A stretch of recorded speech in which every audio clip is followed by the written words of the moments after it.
Okay, 11 people are waiting. I'm admitting them all at once. Do you give me a sign when to start, or I just start in 2 minutes time, or how do you want to do it? I'm going to admit them right now, so just give me 1 second. And Antje, you can maybe just nod your head.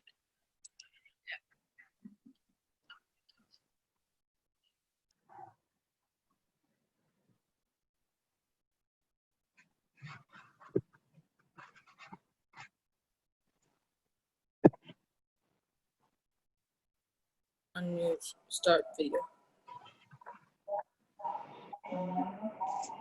Okay. Welcome, everyone.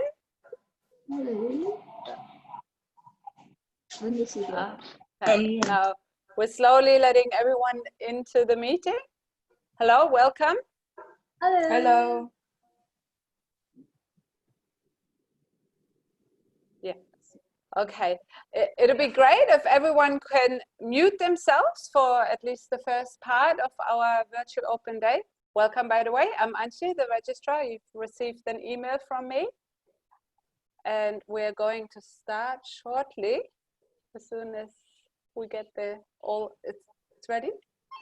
Okay. So good. Yeah.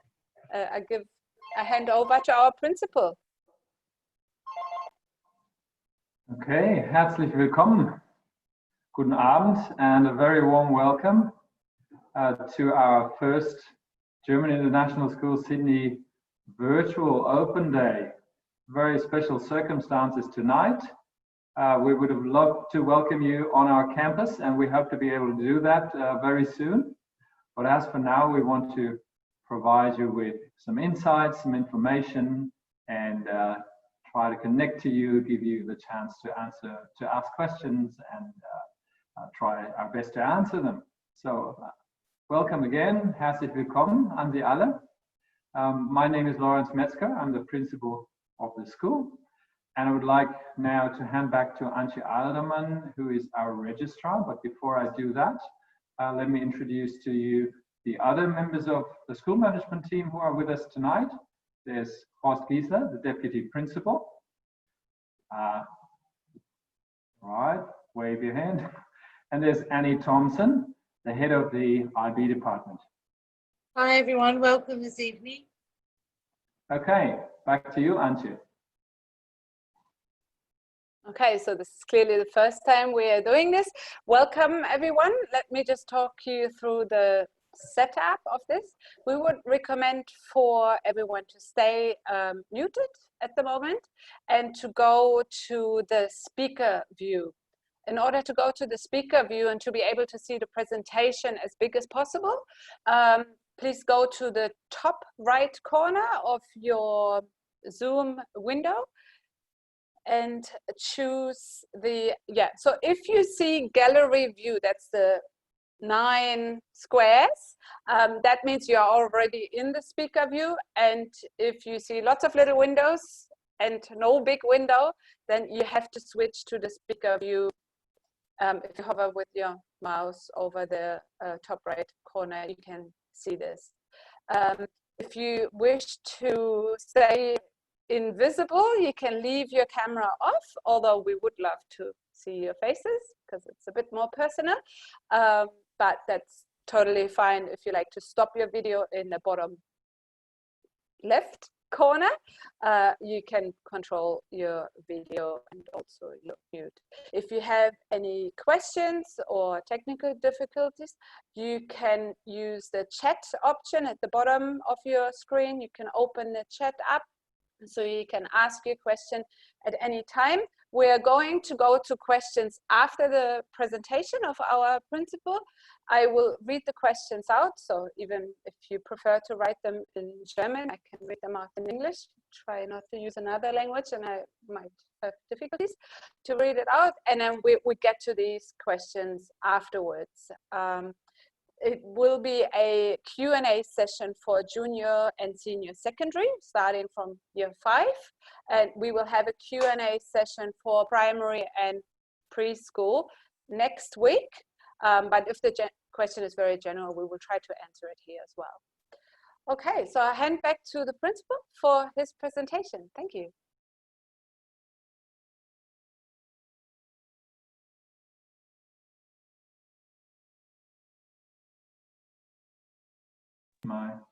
have to unmute my microphone first. Okay, I hope you can now hear and see me. I will now try to switch to a presentation to guide you and me through our introduction of the school. Hold on.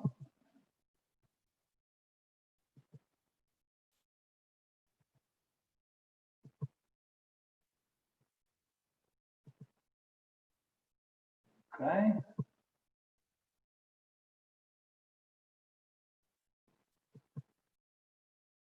Okay, I hope you can now see the slide on the full screen, and I will go through that presentation with you and talk a little bit about the school, give you some information and insights that I can give you both as a principal. I've been here for 2 years, and I came from Germany where I was a principal before, but I've also spent a number of years in Hong Kong teaching at the German International School there and in the US. So I know a bit of quite a number of international schools and environments, and that's the one side, the professional side. But I'm also a parent at the school and have a daughter in year 7, and that gives me a different perspective on the school, which is always very helpful. So, what is it that we're providing here, the German International School Sydney? We've been here around for 30 years. We're part of a network of about 140 German international schools worldwide. So there's one in Sydney or near Sydney. There's one in Paris, one in New York, one in Buenos Aires, and wherever. So we're really part of that network and not a standalone private school. Located here in Terry Hills since about 12 years and have around almost 400 students from preschool to year 12. Many different nationalities, probably more than 24 now. And we're a bilingual school community, and German language knowledge is not a prerequisite.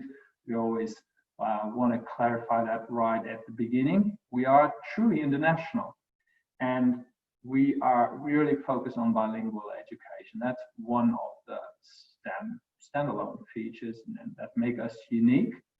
Of course, every school offers language education, and every school has children coming from different backgrounds and members of staff coming from different backgrounds. The difference here is really, and I will go into some more detail, that we have a bilingual language immersion concept, and if children come to us at an early age, they will really develop proficiency in those 2 languages. Our curriculum is rooted, of course, in New South Wales, but also combines German and IBO components.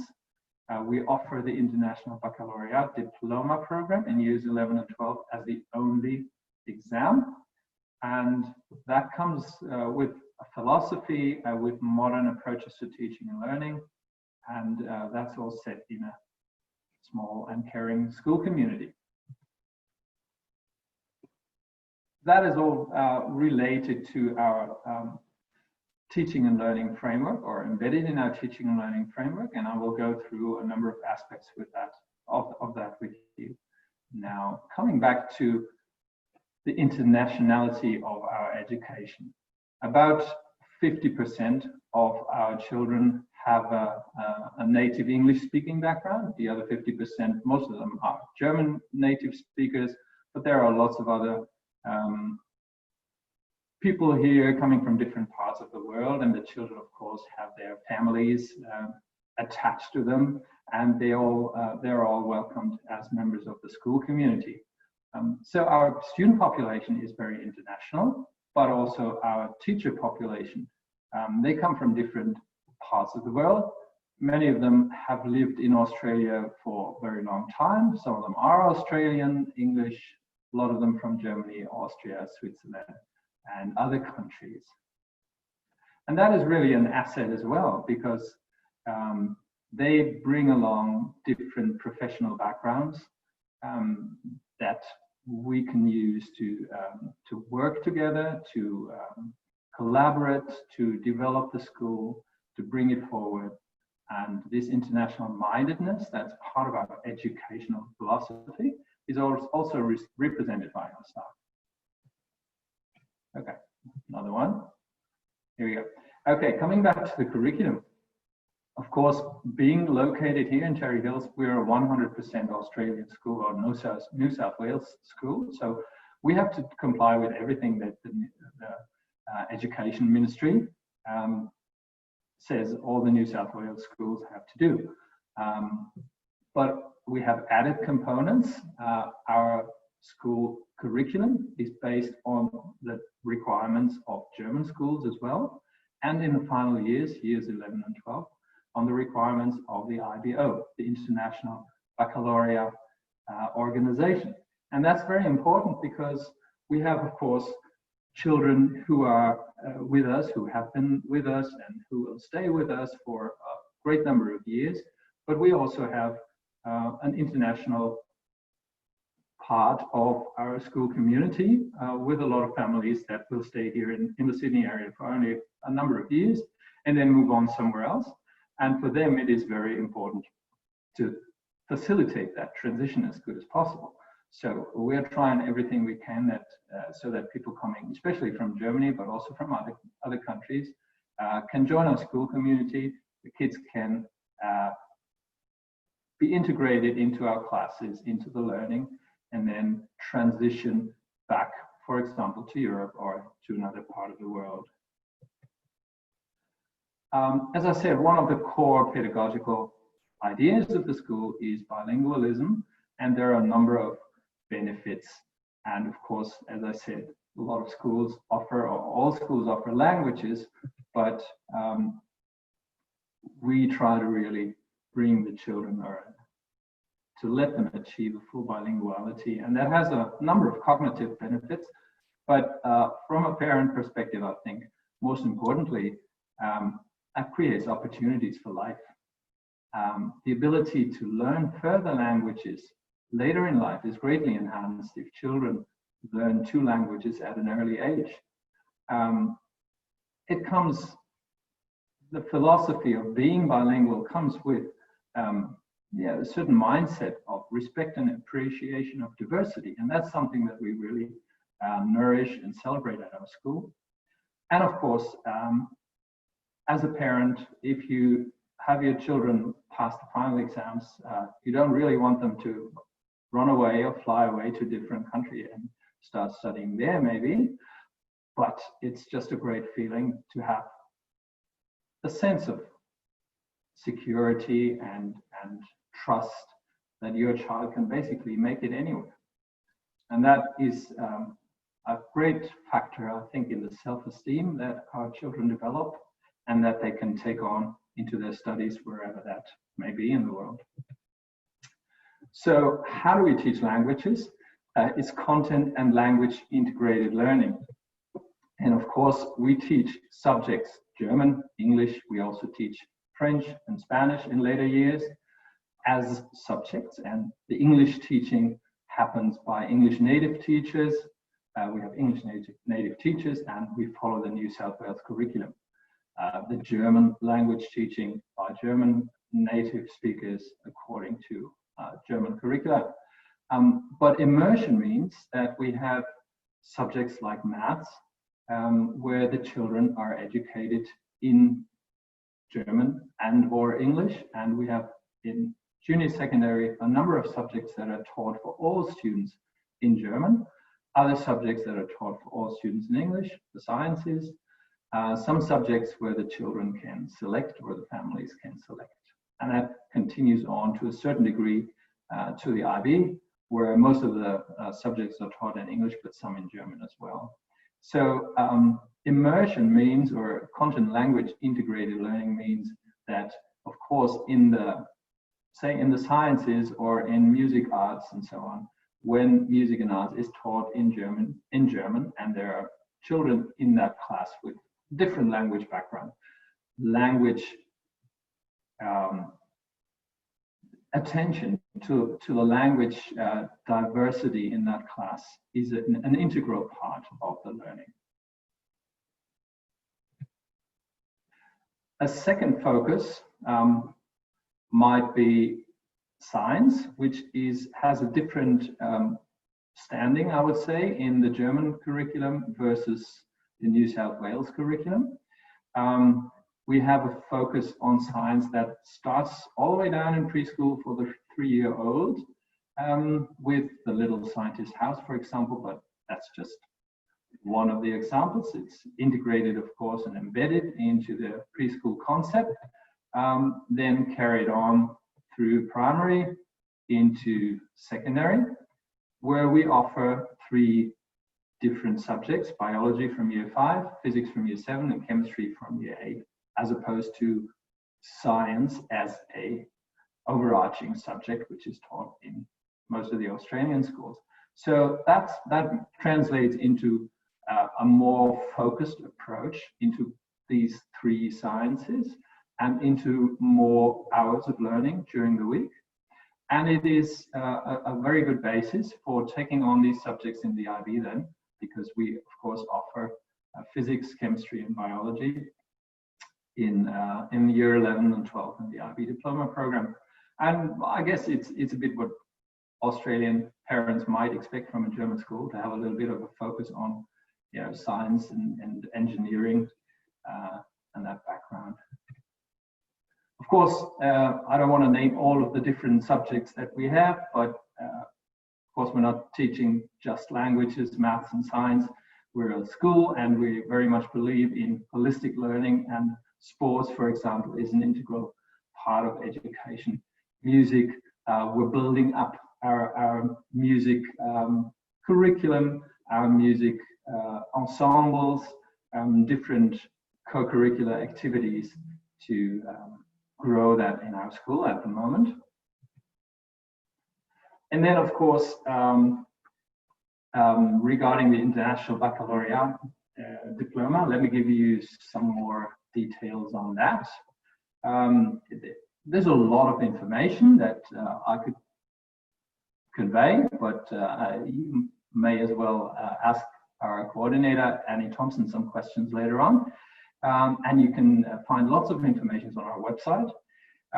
The IB general idea is it's a not-for-profit organization. It's worldwide, and it offers a very comprehensive, modern type of education that will allow the students to really proliferate and succeed in universities worldwide.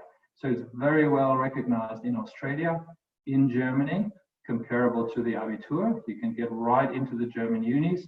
Our students have no problem getting into the studies they want to at very good universities in Australia. They want to get in. And that's because of the whole approach to teaching and learning, the organization, the subject selections, and all of that. And that includes the approaches to teaching and learning. And modern approaches to teaching and learning, let's say the students are guided by the teachers to use teaching methods to develop their own learning, develop strategies, reflect, collaborate, take the learning in their own hand, and not just be instructed and learn from the book, but develop their learning in a reflective and conscious way. So that our goal is for every student to reach the highest academic standard according to his or her individual potential.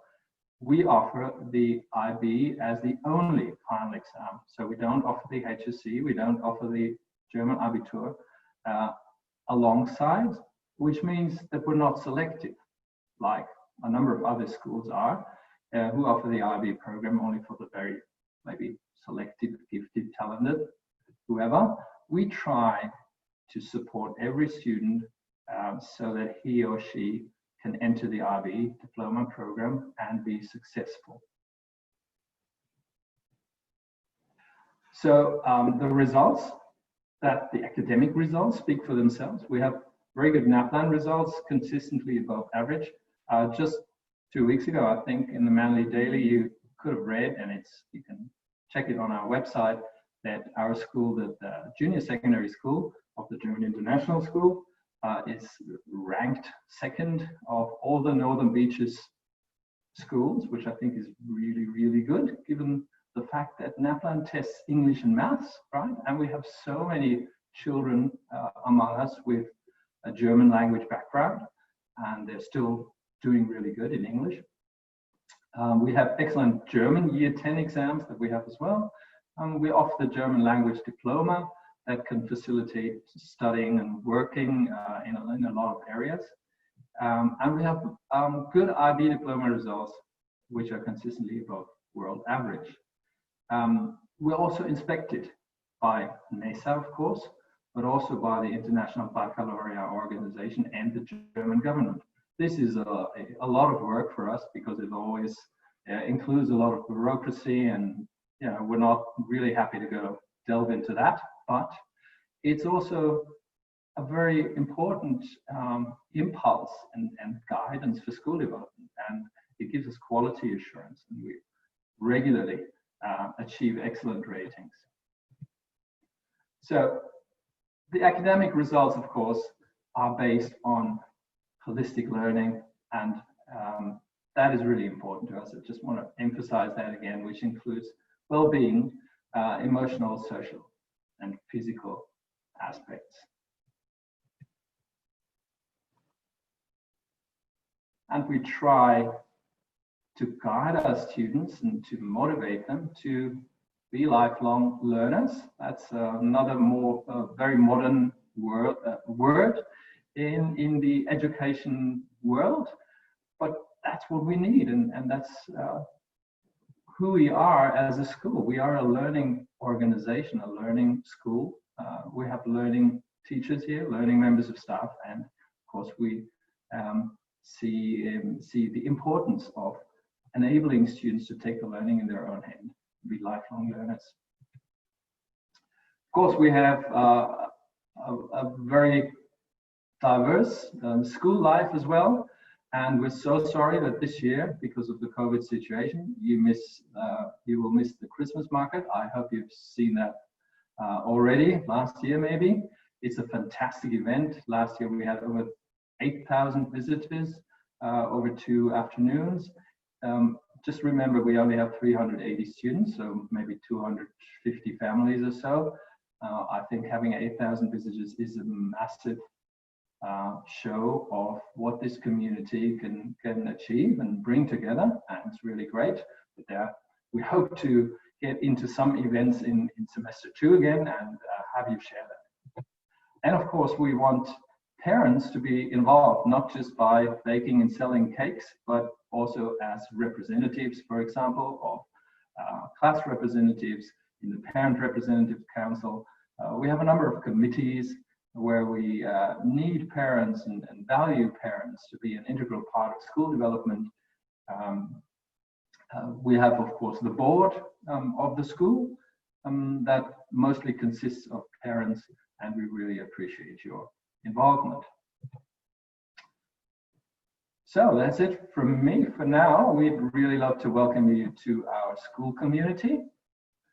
Thank you very much for listening. I hope you're still awake. And I will hand over to Antje to explain to you what will happen next. Yeah, thank you very much, Lorenz Metzger. I just quickly would like to point out that basically the Q&A session that we're going to have in a minute is just for the secondary school, and for primary and preschool the questions can be asked next week. We have the possibility of allowing students to trial a day or even 2 at our school, but we have to postpone that to the next semester, so from August at the moment. And you can probably see in the documentation that we sent earlier that our application deadline is usually end of May for the second round of approval, as we call it. We have extended this now to mid-June, given that the open day was a bit delayed. Yeah, having said all that, all the applications can be simply sent by email to myself. You all have my email address because you received this link. And I like to go on with the first questions. Thank you very much for asking questions, so I don't have to come up with the first ones myself. And also thank you to Annie, who already started answering them, but I will actually read them out again, and let's answer it for everyone. Maybe not everyone has the group chat open and have seen the questions and the answers. So let me start with the first question about how many classes we have in secondary school and how many year 7s we're going to have in next year or per school year, and general information on the teacher's composition. I would like to pass this question on to our deputy principal, who is also head of junior secondary. Junior secondary is from year 5 to year 10. Dr. Horst Giesler, if you can please unmute yourself. I can't see them. Okay. Are you happy to answer that? Yes. Thank you, Antje, for the introduction. And again, thank you for showing such a great interest in the German school here in Terry Hills. Yes, when it comes to our classes in secondary school, and as Antje pointed out, secondary school starts at our school from year 5. We have got 1 year 5, 1 year 6, and we have got student numbers in year 5 and 6 by roughly 24 students. It becomes, or it gets different when it comes to year 7, where we have got a great intake from local students when they finish the primary school here in Australia. That's when, as you might be aware, and might be the same situation in your family, that's when a lot of former primary students chose a high school, and that's when when we have a great intake from local students. And that's why we have 2 year 7s, 2 year 8s, and 2 year 9 classes, and from next year on 2 year 10 classes too. And these classes are roughly between 16 and again 22 students. And maybe to jump in here quickly, Miss Annie, our IB coordinator and head of senior secondary school, how many students do we have in the IB at the moment, and how many are we expecting approximately for next year? Because I know we have some IB students joining this session, so they might be interested how many will there be. Okay, so we at the moment have 26 in our year 12 class, and we have 24 in our year 11 class. So that's exactly 50. And that's pretty much the average. For the last couple of years, that's what we've grown to. So we're looking at around about 50 students total in year 11 and 12. It'll be about the same numbers next year. Okay, thank you. Annie, Antje, I would like to add, yeah, these are the correct numbers, but I think it's important to note that the courses in the IB, yeah, for example, I am the history teacher in the IB, I have got 10 students. So it doesn't happen very often that you have got 26 students in one class or for one subject. The courses have got much lesser student numbers. It's true. So the subject classes are much smaller. The class of 25 or 26 is the whole cohort, the whole year group. The subject classes are definitely much smaller. I think there might only be 5 in physics, for example. Roughly 10 in each math class. We divide them into 2 different math classes. So yeah, the subject classes are much smaller. To go back to the question about the teachers, the composition of teachers, let's start in the junior secondary. I know we have, for most of the classes, we have 2 class teachers, which doesn't mean they're all at the same time in the class. Maybe our deputy principal can answer that question as well. How many teachers do we have for all the classes? And also at the same time, maybe we can answer the question about if all teachers speak German or are bilingual. That was one of the other questions, but I thought it relates to it. Yeah. Yeah, well, when it comes to junior secondary school, it's basically a new teacher for every subject. And that makes it a bit, more interesting for the kids, whereas in primary school, they don't have that much teachers. In junior secondary, it's more or less for every subject a different teacher. And the role of the class teachers is to actually, for administrative reasons, they look after the class, they look after the parents, which means these class teachers are the first persons of contact for parents in case of questions, of concerns, and these class teachers will look after it. And we have got 2 class teachers for each class, as we have quite a few part-timers, and that's why it makes sense to have actually 2 class teachers who look after parents and students, and should be contacted first.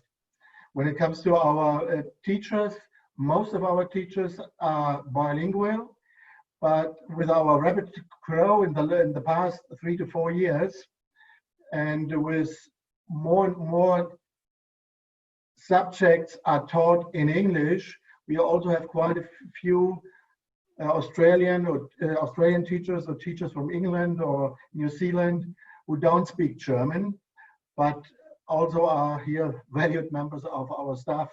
And yes, but I would say 80 to 85% of our staff are bilingual. Thank you. Let me just read out the next question, even though I'm the person who's going to answer that. As Terry Hills is not in a city or on train line, what's the best way to commute? For example, from Chatswood. Basically, yes, thank you, Andrew. Basically, we have a public bus stop right in front of the school, and best way to commute is by bus. That could be the public bus. Obviously, public bus for Australian residents is free. And as I said, the stop is right in front of the school. You can look up the routes either if you go to the transport planner, or also if you go in the chat. Miss Annie actually inserted a link where you can have a look. It's a very long link, but I guess you can just click on it. The other option is to use one of our buses. We just call them the GISS routes or GISS buses. They are mostly for younger students, but also for those students who simply cannot catch the next public bus that has a direct route to us. And it's quite a few. These GISS routes, as they stand at the moment, they are included in the school handbook that we have sent to you as well.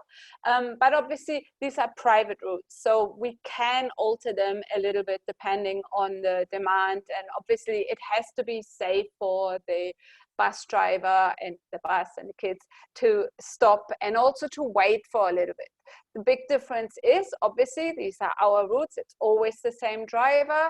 The driver has your numbers and wouldn't let a child out, I mean, if they're younger, without a parent being there. But these routes also take a little bit longer because the bus driver would actually wait a few minutes if someone is late. But it is still, for some families, the most convenient and the safest option. I hope this answers your question, Andrew. Yeah, okay. Otherwise, feel free to unmute yourself. Can he unmute himself? Yeah, okay. I got the thumbs up. Thank you. Yeah, if you have an additional question. Yeah. So let me scroll down. Sorry, since I've been answering this myself, I couldn't really look at the next ones. That's, oh goodness, most of their. Yes. Oh, I forgot to mention that we are recording the session. That doesn't mean that the recording can see all of you. It just sees the main presentation. But we will make this available to everyone who's registered for this open day. Some people may not be available really at the time. They also have a chance to see this later, or if you like to show it to a partner, family member afterwards, that's no problem. Sorry, is there another question? Oh gosh, 13 more, sorry, while I was talking. How much time in advance is recommended to submit the application? 1 or 2 years before the entry year? Depends a little bit on the year. If it is for year 7, we start approving the first applications already 2 years ahead, basically in March before. For all the other years, we're currently at around 1 year. So March of the previous year, we start, or March this year, we started approving applications for next year, January. I hope this. Yeah, having said that, we do still get applications throughout the year. So if you're interested in joining us next year, it's not too late.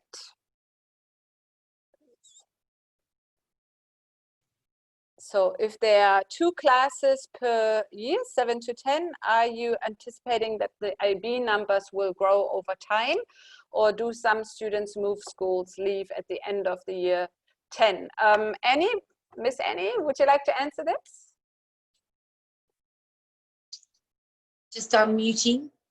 I think we could say, if you look at the last 5 years as an indicator, I would say that roughly 90% of our year 10 students choose to stay with us, and they transition into year 11 and 12 and do the IB diploma. About roughly 10%, for various reasons, might leave the school. This could be because they're returning to Germany, or they're returning to another country, or they've decided that the IB diploma is not for them because they really want to do a vocational HSC focused course in year 11. So yes, to answer your question directly, if the classes in years 5 to 10 are growing so that we have a double class every year, then obviously the numbers will grow also in the IB, and as they have been for 5 years now. Okay, let me just skip to the next IB question since I have you up here, Ms. Annie. When will the subject selection process for year 11 start? Referring to the class of 2021. I've been privately messaging Lucas on the side here about that. Essentially, it's sort of a fluid process. So once you enroll in our school, and I know that Lucas did ask that question, and so he and I can start working on his subject selection from now because he's already enrolled and confirmed his place for next year. In general terms, people who are still considering their options for next year, we do have an IB information evening in term 3. I think we have it on the school calendar, might be on the website. The exact dates, I'll have to check that. But really it starts to ramp up from there. So around about September, we really start doing a lot more transition work. And we have the IB showcase in the last week of term, in term 3. And we invite parents and students and people considering the IB at our school to come to that showcase, because they're able then to see the work of the year 12 graduating class and to talk to the year 12 graduating class about their work. And we talk a lot then about subject selection. So it really starts to ramp up in September. And then we counsel right through October, November. Okay, thank you. There's also a question about uniforms. I can answer that. Our students don't wear uniforms. They do receive a t-shirt and a jacket, which they are wearing on excursions or any other outings. That's probably more for identification purposes, but it's quite important at our school. The parents find it quite important to keep the students individual in what they wear. So we do have a dress code, which is something that our head of junior secondary would like to explain. So, Mr. Giesler, can you unmute yourself?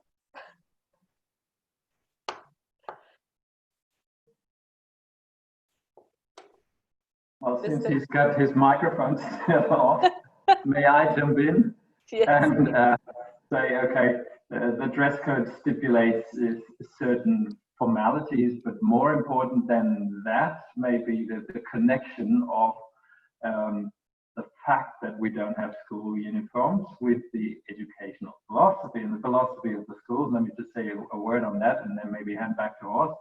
I think it works hand in hand with our educational approach of behavior guidance rather than just defining strict rules and regulations.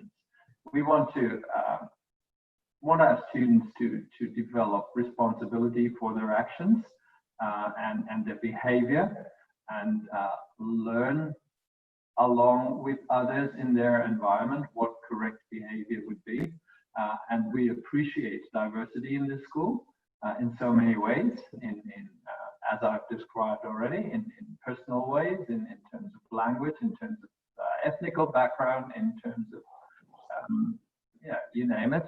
And that's, I think, our philosophy of having a certain code for what to wear at school, but not to be too specific and ask everyone to, or mandate everyone to wear a uniform, actually sits quite well in that philosophy. Yeah, there's not too much to add here. Just keep in mind, there's no tradition in the German education system wearing school uniforms.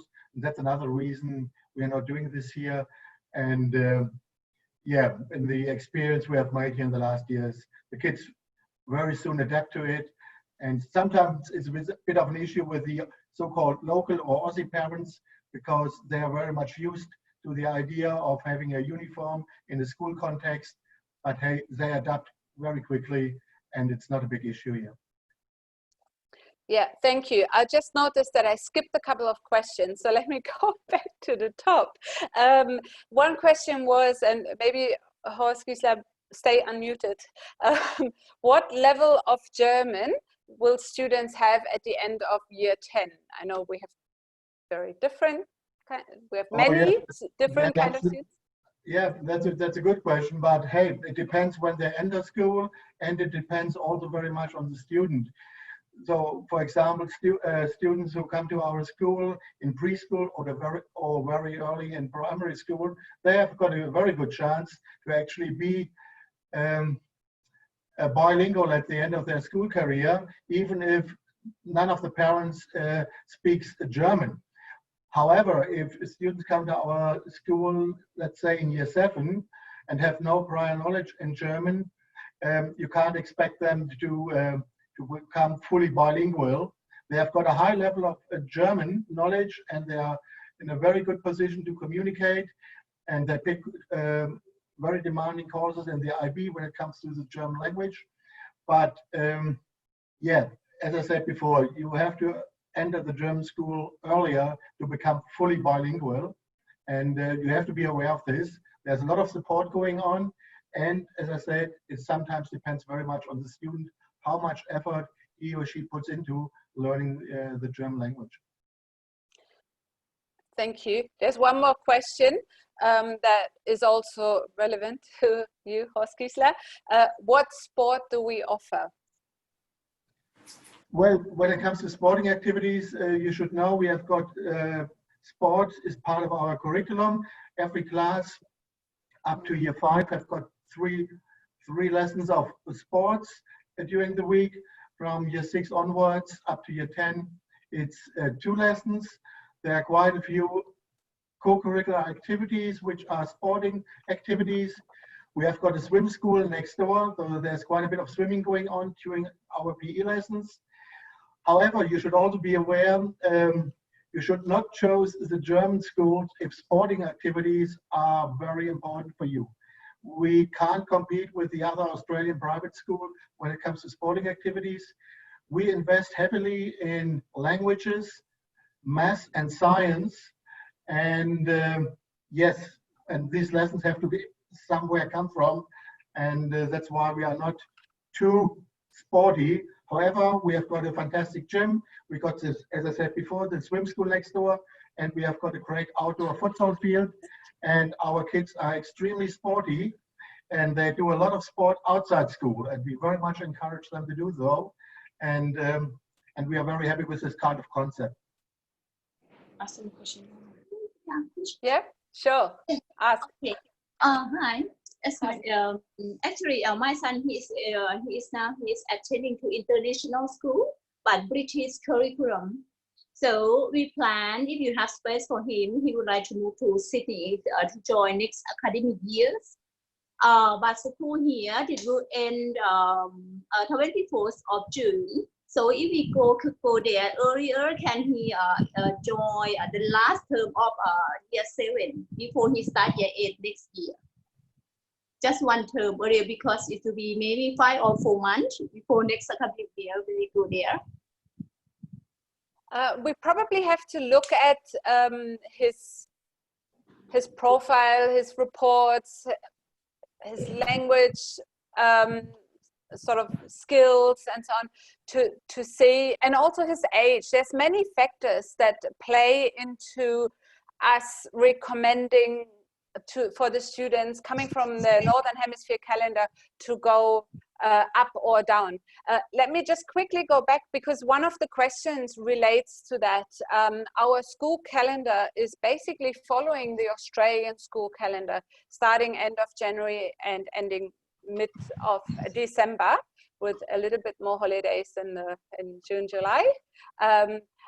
But that obviously means that for students coming from the Northern Hemisphere calendar, which usually starts somewhat mid-year, that we have to assess if the students go basically half a year up or down, and sometimes it's just a couple of months. And it's not unusual that students do go up, but we have to see that that also fits with the cohort. As this is not my domain to decide, I'd like to ask Horst Giesler, would you like to add anything to this? Because you're the man who's making the decisions. I think these kind of questions we should talk or should address in a face-to-face meeting, and because it's very individual, and yeah, I believe that would make more sense. There are a few options we have here as a school, and we are quite flexible. We always praise ourselves for being very flexible, but we probably could address this kind of question. You know, yeah. He's half German, but because his German is very weak, you know, to English L5. Okay, thank you for the answer. Okay, thank you. Thank you.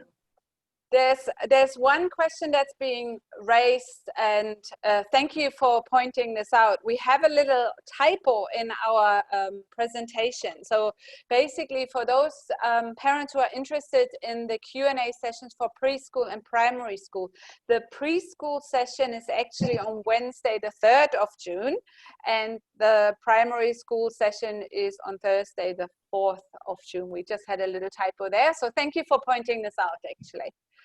And coming back to, I'm kind of jumping a little bit. I've not expected so many questions, but it's awesome. Thank you. Yeah, another question that is probably more related to primary school, but it's a general school question as well, is if we have before and after school care. And I'm happy to answer that myself, unless one of the school management members raises their hand. We don't have a before school care at our school. We basically have from 8 o'clock in the morning, we have teachers on duty. So students can be dropped off and they usually just play with their friends here while teachers on duty are doing sort of general supervision. And for after school, we currently use a external provider for an after school care that is being held at a nearby school. So those students that are booked into the after school care, they are being transported by our buses to that nearby school, and the parents come and pick the students up from Belrose. That's the next suburb here. I hope that answers this questions, and there's a very quick one also for primary school, but I'll answer it anyway. How many students are in the kindy class? At the moment, we have 2 kindy classes. It's not sure if we're going to have 2 kindy classes next year. Probably not. We're trying not to exceed the maximum of 22 students for kindy, but at the moment, because there are 2, it's less. It's about 16 or something per class. Sorry. Hi, Anje. It's Rolando here. Yeah. Sorry, following your answer about after and before school care, one of the responses said that the vacation mid-year is 4 weeks. Do you know if there's like a vacation care provider or something that, or it's just like a 4 weeks off, the students go back to home? It's it's 4 weeks off, but Yeah. you know what, there's a lot of IB students on here and older students. I'm very happy to discuss this with you because I'm also a primary mom and I've got a few ideas what to do in a vacation time. We don't have vacation care at Yep. our school, and Yep. obviously the 2 extra weeks that we have in June, July are not always easy, but I found a few things that one can do. So I'm happy to discuss that with you individually or also Yep. in the primary Q&A, because for secondary, that's not really that relevant. Yep, no worries. Thank you. Yeah. Okay, let me just, did I miss something here? Can you... Okay, there. Yeah, oh, that's a very, very common question. Would there be any impact concern for a student to enter into the program whereby the parents do not have any background in German language? Who would like to answer that? Oh, I would like to answer this. Yes, we have a lot of students where the parents have no prior knowledge or at all any knowledge in the German language. And the good news, it actually works out. It's not a prerequisite that one parent or even 2 parents have to be German speakers. Be aware, a lot of our students, there's no German at home, and it's just the school, and they get on with the German language pretty well. Sorry, Horst, it's Roland again. So for example, if you have parents meetings or transmittals, letters to parents, they are issued both in German and English or? Mostly in English, because yeah, most of our parents actually, yeah, almost all of our parents speak English. Yep. And we have got quite a few parents who don't speak German, and that's why, also for time reasons, we don't do it bilingually, but sometimes it's necessary to translate some topics, but it's mostly done in English. Yeah. Yeah, fantastic. Thank you. Thank you. And Rolando, since you asked the question, I'm going to read out another question that I just read from you. The percentage of teachers sent from Germany. Lorenz Metzger, if you like to unmute yourself, I think this is a perfect question for you, as you are one of them. Well, sent from Germany. I think someone already mentioned it before. We have at the moment, around 45 teachers, and a similar question was asked before, so I rotated this in my head. I would think that probably maybe 8 are English speakers only, and the others are bilingual. Of those, most of them live here as permanent residents or as citizens already. Some of them are on a ticket for a number of years on a certain visa. Yeah, and the percentage I think was mentioned maybe around 10 out of 45 who are English native speakers here and don't know German. I don't know if that actually is the answer to the question, but maybe you can phrase it again or specify what. Yeah, no, that's fine. Thank you. I just wanted to understand if teachers from Germany were sent, because I did attend a German school before when I was younger, and I remember that Germany used to send teachers, so they only speak German at school, and that gave us a bit more advantage because they couldn't speak any Spanish. You know what I mean? And you learn more from them. Yeah. So that was interesting. I just wanted to understand if you do the same. Okay. Well, we're quite happy that it is us who select teachers. They're not just sent and packaged in Germany and sent to our school. So we try to find personnel, of course, that meets the educational needs of our school, and that includes language proficiency. So when we interview people from Germany, we actually always do parts of the interview in English, because we know that this will be very important. And even if this teacher is predominantly teaching German or only teaching German, he will still have to communicate with parents. And, and that's a very important aspect of any school, and of this school in particular, because of the diversity that we have, and that requires some English. No worries, thank you.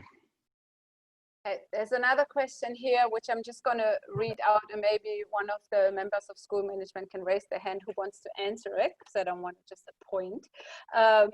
hello, what support do you have in place for students who are identified as having a learning disability? Is there a learning support team?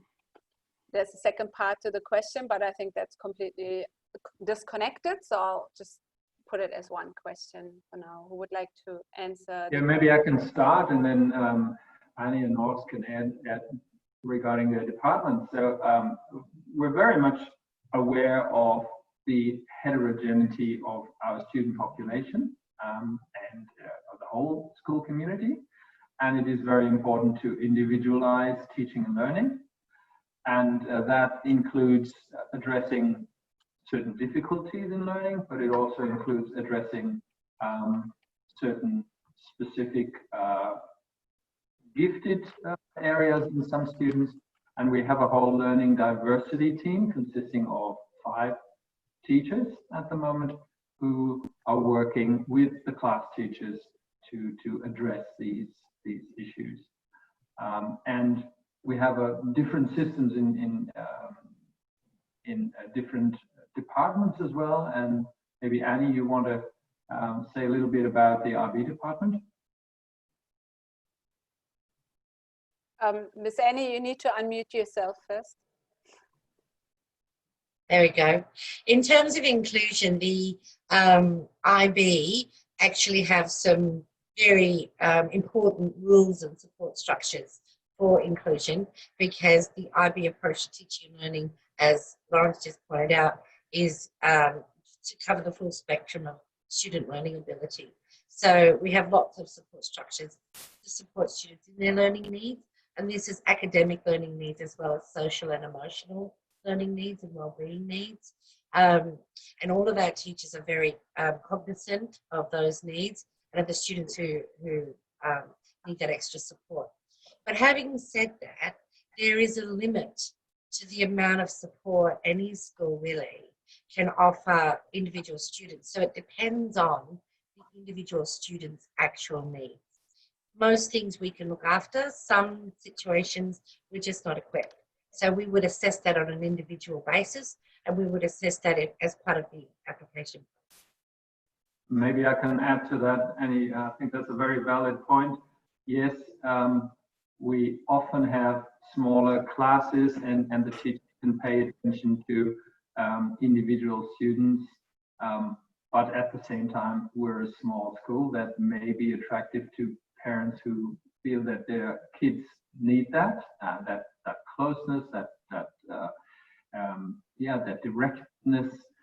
But also, it has to be said that larger schools sometimes have more elaborate support systems and more specialists on board than we can provide here at the school. Thanks very much. Let me go to the second part of the question, and that is something for Horst Giesler. Do you have to participate, or let me rephrase it, do we have inter-school competitions with our co-curricular program with other local schools, such as debating, sport, tournaments? Yeah, there are some events which link us to other schools here in the community. We have got a debating team, actually 2 debating teams, junior secondary, and years 9 and 10 is another debating team. Yes, there are kind of sport activities going on and competitions and sports days. Our partners are the Japanese school, which is also here in Terry Hills. We also got some activities going on sometimes with the French school. So it's a bit here the international community who is joining forces when it comes to this kind of activities. What we are not doing is, for example, Saturday sports, like other private schools. There are no activities organized by the school when it comes to sports on Saturdays. That makes us, again, different to Australian private schools, which, as you might know, are very active on Saturdays, but this is not happening here. Again, as I said before, our kids are extremely sporty, and we encourage them very much to be sporty in their local community, especially our kids who come from Europe or, yes, Germany. That's where they actually also learn the language, not only as English, not only as in the school, but it's very important that they also are part of the local community. And for our youngsters, the sporting activities on a Saturday provide this kind of opportunity. Thank you. There's another question here from Analdo, and I'm not sure if I understand the question fully, so please correct me or add to the question. So basically, your question is how much of an impact would the student have in the German school when the language they speak at home is not German, nor English? I think I already touched it in a question before and an answer before. It's not important that the parents speak German, but of course, if German is at home, if one of the parents speaks German, that definitely helps. But as I said again, it's not a prerequisite for joining our school, and a lot of our kids do pretty well with the German language without having a parent speaking the language. Actually, I'm not sure that this is the question. I think the question is when the student speaks not German nor English. Is that right? Can I answer this? Would you like me to? I did actually type a little quick response to, I think it was Rolando who asked the question. Rolando, there's two things to take into account here. We have quite a few students who speak different mother tongues at home, like Mandarin or Spanish or Italian or Greek. But all of our students have proficient levels of at least English or German to be able to access the language, the learning at school. So we you know, in the IB, for example, you could have a student who doesn't have very strong English skills, but they have amazing German skills, so that's enough for them to access the learning. Or the other way around, they might have brilliant English skills, but not very good German skills, but we could cater their learning. So a student who might have brilliant Spanish skills would have to at least have school-level English or German to access the learning in our school. I think that kind of explains it more clearly. And that means that they wouldn't need to be speaking English or German at home, because they would already have acceptable levels of one of those languages to access the learning at school, and they would get continued support. Yeah. Thanks, Annie. I believe this was a question from Arnaldo, not from Rolando. And sorry. He may have been dropped out, which is fine because we're recording this, so people who drop out can still get the answers to their questions. Another one of those questions would have been from Andrew, and he also had to drop out already. If a student comes later this year, for example, in September, is it still possible to join for the last 3 months of the year, rather than wait until January 2021 start? Horst Giesler, would you like to answer this? Well, of course, we would like to start our students at the beginning of the school year or the beginning of the second semester. But being an international school, it quite often happens that students join or enroll at our school in the middle of the semester. That's definitely possible. And our teachers are very much aware that this can happen. If parents have got a chance or a choice in this case, we would strongly recommend to choose the beginning of the school year or the semester. However, if it is for whatever reasons it's not possible, yes, we do this. Okay, thank you very much. There's another question. I know we are approaching kind of the end of this hour, but I think we are happy to keep going. And if someone needs to go, then they need to go. We are recording this. So another question that's an IB question from Rolando. Is the focus of the IB to guide the students more into science studies? Do you have record statistics of which areas of studies the students from IB follow after year 12? There's two ways to answer that question. Firstly, I think our preschool is quite well known as being a little scientist award-winning school. So our preschool really embeds the love of science from a very young age, and that is carried through our school. So we do claim to be active in our STEM subjects. But I wouldn't say that our IB diploma students are actively encouraged to move into science courses at university. Whilst the school in general promotes sciences in a very healthy way, especially as the world looks at STEM subjects now as being, you know, the popular route of study, we very much make sure that university pathways are about the individual student and their skills and their needs. So some of our students, yeah, they go on and they study science at university. And some of our students study art or business or languages. A lot of our students end up in law and international business or international relations because of their languages. And an equal amount probably end up in engineering and medicine and health related courses. Thanks, Sunny. Yeah.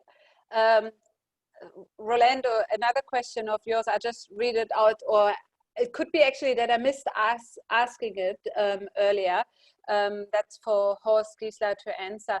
Do the students complete the year 10 with the Sprachdiplom 1 or 2 level of German? I think that depends on Yeah, I think he replied to that already. Depends on the level, but so they don't mandatory have to follow any tests. They don't have to complete any certificates, let's say.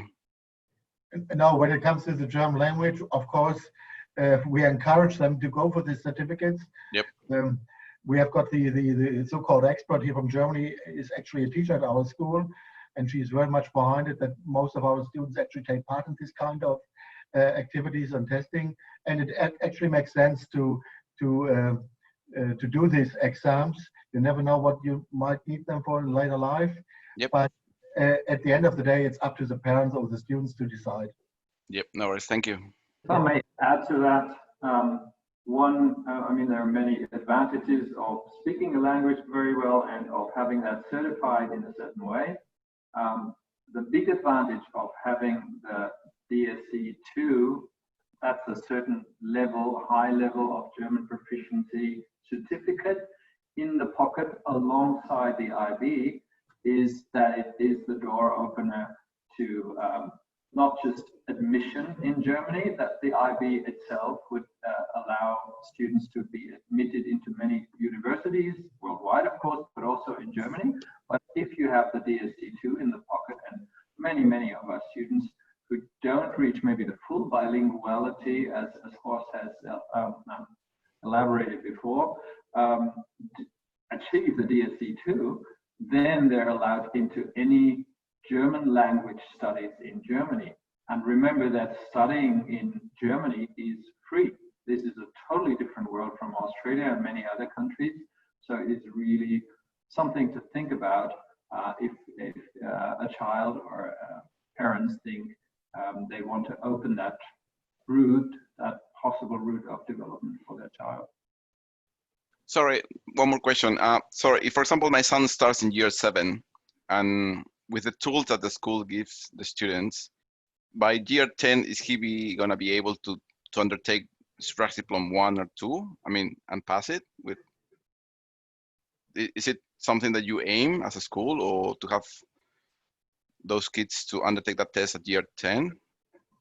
Horst, from your experience? Yeah, Rolando, did I get this right? Your son is going to start without any prior knowledge in German in year 7, yes? Yeah, correct. He's bilingual. He speaks Spanish and English, but no German. Only yeah, well drive, yeah. Yep. We have quite a few students who are multilingual. However, yes, we have got students who start in year 7 and take part in the DSD1 exams at the end of year 10. Okay, no worries. Thank you. Can I make a point there about, I think it's really important to note, I mean, we're clearly a bilingual school, but it's really important to note that as a bilingual school, we're very focused on languages. And whilst it's true that not all our staff, for example, speak German, I think pretty much everyone on staff speaks another language. So I'm pretty sure everyone's bilingual, might not be bilingual English-German, they're definitely bilingual English something or German something. And because of that, all of our staff and all of our students are very aware of cultural significance, and it's a very big focus in our learning. And that is something that really does set us apart from, say, the average Aussie school, because languages are just not such a strong focus. Yep, thank you. Okay, we have one more question here for junior secondary. mainly, what are the different sports and music classes provided at the school, Horst Giesler? The difference, I didn't get this, can you? What are the different sports and music classes provided at the school? I think the first part of that question goes to the lessons, and the second part of the question are the sports after hours. I can say something to that if you like, but if you want to say something. Well, what I said to sports, that we have got quite a few activities going on here. It's the same with music. We are getting better here every year. Spending a lot of money and bringing a lot of resources into this. But again, the main focus, and I only can repeat myself here, because I know Australian or local parents here sometimes expect private schools to do a lot better than public schools when it comes to music and sports activities. Again, yes, we do a lot, but if you compare us with these Australian schools, these private schools, and you are very much behind, or you would like to choose a school where this kind of activities, sporting activities or music activities have got a priority, I have to say that's probably not the German school. Yeah, as I said, a lot of resources go into our language programs. We spend a lot of time for the languages. Keep in mind that also Spanish and French are also here part of our language concept. And with math and science as being one of our focus, again, this costs time, and that's why we can't spend too much time on this other kind of activities. I mean, yes, we are a small school. I believe actually Arnaldo, who's not here anymore, I think, but he's been asking questions before, and I think maybe his children are still at primary level. So they are actually co-curricular activities that we have on offer that goes up to year 7, and that is still within the normal school hours on Thursdays for up to year 7, but for primary school students also on Tuesdays. And there's quite a few sport activities offered there, such as tennis, soccer, taekwondo, dancing, and much more. And also for music, there's African drumming, there's string instruments, we have a choir, a junior and a senior choir, we have a band. So there's a lot of voluntary activities that are partly in school, partly after school as well. Not really provided by the school, the after school sport and music offers, but still at the premises here. And I will definitely go into more detail in the primary session, because that is probably more so interesting for the primary school parents, as many of the secondary school students, if they're interested in a particular sport or music, they're quite often already in it and they are continuing it. And with us, for instance, not having Saturday sport as a activity students have to attend at school, it allows the students to continue their local sport club activity. Let me go to the next question, which is an IB question. Where is it actually? Here you go.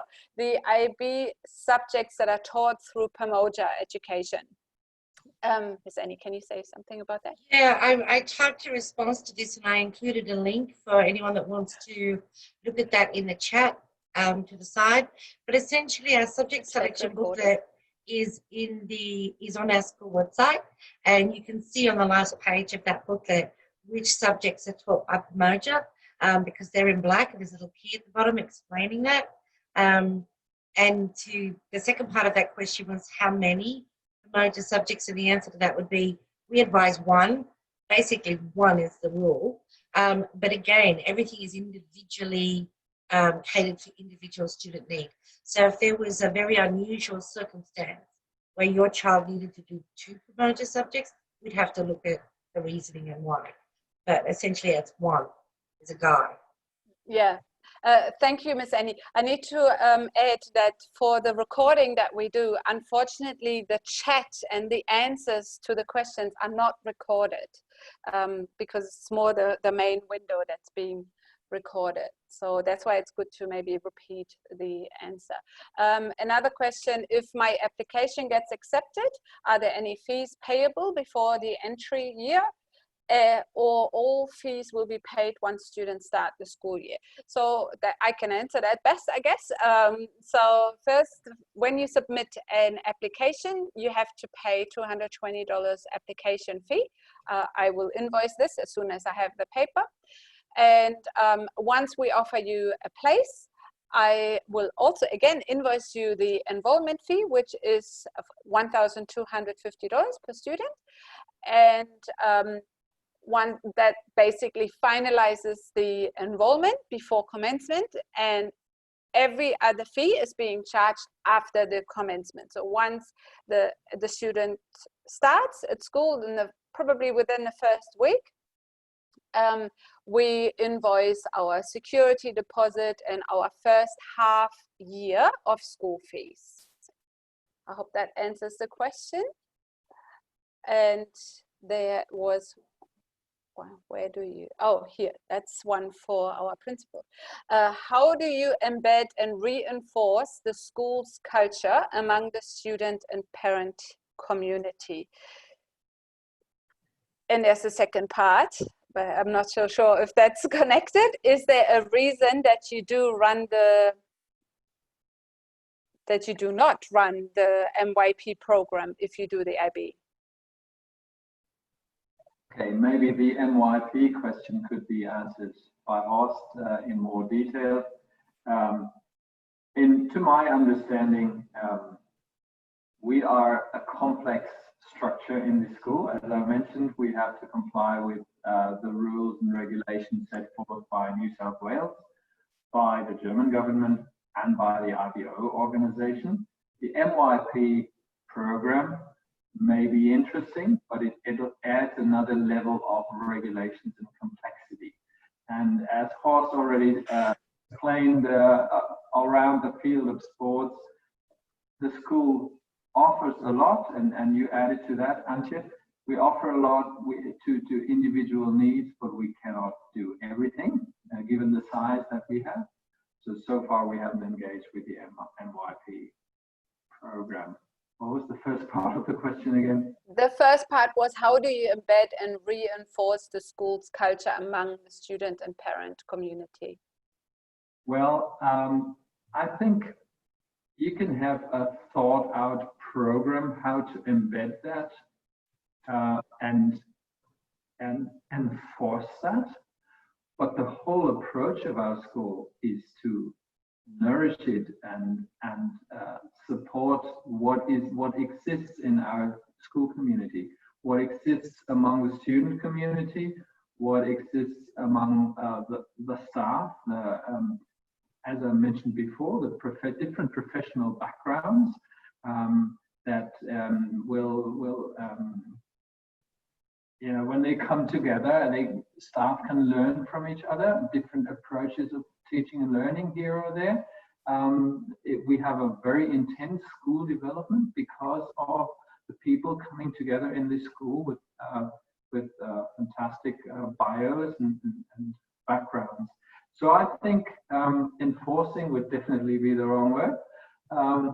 I think we just live it, and we always have to be conscious of that. And I think everyone who signs in for this school must be aware that we're not a clean-cut Australian school or a clean-cut German school, and that you have to enter the school with an open mind and ready to learn new things in a positive mindset. That's what I would say in terms of approach.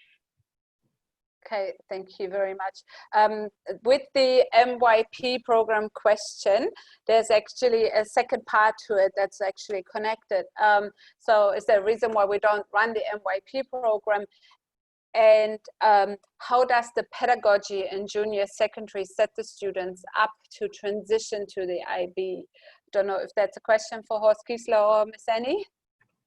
Yeah, but when it comes to junior secondary school, I might add, and the MYP, being a German school, we have to do a little bit of the German curriculum too. And that's what's basically happening in primary school and junior secondary school. We have got already a special license from the German education authorities to offer the IB Diploma program. That's somehow an exception. Not many German schools abroad are allowed to offer the IB Diploma program. We are one of the lucky ones. However, being a German school, getting funding from the German taxpayer, we also have to do a bit more on the German front, and that's happening in the years below the IB Diploma program, and that's why currently, at least, the MYP program is not an option.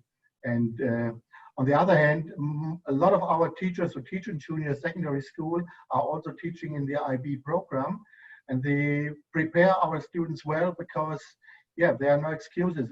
If our students are not prepared well, they were trained by the same teachers who are teaching them in the IB. And I personally believe that's a great benefit for our students that they already have the IB teachers in junior secondary school, and they benefit massively from this situation. Is there anything you would like to add, Ms. Annie? Sorry, before I just cut you off and go to the next question. No, I think it's pretty clear. I think Horst answered that very clearly. I think the only real difference is the approaches to teaching and learning in the IB are very explicit within the curriculum. And this is done by the IB. This is the IB that do this. And so the students very explicitly need to understand their own skills of learning. But our junior secondary prepare them well for this because they're doing it already. And then when they get to the IB, they have to learn how to articulate it. So that's really all the transition of that is that articulation of it explicitly once you get to year 11. And we do this transition program the last 2 weeks of year 10, where we do a pre-IB program and we look at that in a lot of detail, and then they work on a pre-IB learning pack over the summer break, and then we do an IB retreat at the beginning of year 11. That whole experience takes them through that transition, and the kids find that it's really useful and helpful. Okay, thank you. The next question is again for Horst Giesler, I would say, although Lorenz Metzger is also a teacher in secondary school, so maybe you'd like to add to that. For secondary school students from year 7, is the GISS methodology, to assign homework for students? And if yes, if the students have homework, how many hours per day and week on average? That's probably hard to say. Well, of course, this is very hard to say, but we encourage our, we encourage our teachers not to, to be lenient when it comes to homework, not to offer too much homework to the students. We are all aware that our school finishes at 3:15. The kids have to take buses, and they might not be at home before 4:30. As I mentioned before, a lot of our kids are very sporty outside school, and it's the same with music activities, and that's when they actually take place, after school mostly. And when it comes to our parents' evenings or open days, we always mention that our teachers are very much aware of this kind of situation, and try to be on the side of the student when it comes to homework. On the other hand, yes, there is homework, and school or some subjects sometimes don't work without homework. So I would not say there's no homework, but we are very much aware of the special situation of our students and keep it to a minimum. Okay, thank you. The next question, it's a shame that we don't have a student in our round. We should definitely do that next time, to have students in here as well to answer this. So I don't know who is willing to put themselves in the shoe of a student to answer this question. How do students from Australian families enjoy the school? Do you think in general that they prefer the German school rather than a typical Australian school? Who would like to answer that? I answered this in the chat, but I was a bit cheeky, I think, if anyone read my answer, that of course we're going to tell you that they love us better. But generally speaking, when we've had a couple of students that join the IB, for example, most of our students join our school in preschool and they come all the way up through the school. But we often have some students join us in year 5 or year 7 or year 11, tend to be years where we get quite a few kids that might have come from an Australian school. or from other schools in other countries. And they pretty much all will tell you that their experience at our school is definitely, they like it. They think it's much better than the experiences they've had in other schools. I think it comes down also, what's the reason for joining our school? What is their background? And that just shows the diversity of the school. There are students that come for the additional academical demands, for the science, for their love of language learning. Yeah, so it kind of depends on each student of why they are there, but there's usually a reason why they choose to come to our school, which is why they usually enjoy being at our school. I hope, and unfortunately we can't really speak for the students, but we will definitely have some students in here next time. It's a really good idea. Okay, another, yes. Do we have exchange programs with German schools? Horst, would you like to answer that? Or? Oh yes, we do have a German program for the students who enter the school in year 11, who learn German as a foreign language, and they go either in year 9 or in year 10, a 2 to 3 weeks program with their teachers to Germany. The following year, the students from Germany come to our school here in Sydney, and yes, we have been doing this for years now, and it has been extremely successful and very popular with our students and parents. Okay, thanks very much. I think we actually covered the questions in yeah, we covered most of the questions. Also, there's one more question, 1 second. But I would like to quickly mention that we have sent the school tour, the junior secondary school tour to you, and please feel free, a lot of people have already viewed it, right? But please feel free to look at it at your own time, and to get in touch with me if you like to arrange a trial day, or if you have any other questions in regards to the application, or you might have some more coming up. I'm not sure if this is a raised hand. Renee, if you like to say something, or if anyone else has another question, please unmute yourself and just ask the question now before we end. Yeah, Renee? No, it was the only emoticon to say, like, thank you very much. That's been wonderful. Okay, thank you very much. Lucas, that's probably, you're using it for the same reason. And yeah, I would like to hand back to Lorenz Metzger, because I believe we are at the end of our, we've gone a little bit over time, but we are pretty much at the end of our first virtual open day. Yeah, thank you, Annie. Thank you all very much. This has been a great session for me as well. You know, hearing your questions and the answers of my staff. Thank you very much, Antje, for your moderation. You did a fantastic job. Thanks, Annie and Horst, for being with us and sharing all the expertise around the school here. Thanks to our participants for their stamina and endurance tonight, sticking with us until now. And as I said earlier, we'd really like to see you on campus, live and real. And we hope that opportunity for that will arise really soon. And then we would, of course, like to welcome you and your children as members of our school community, if it fits, and we hope it does, as soon as possible.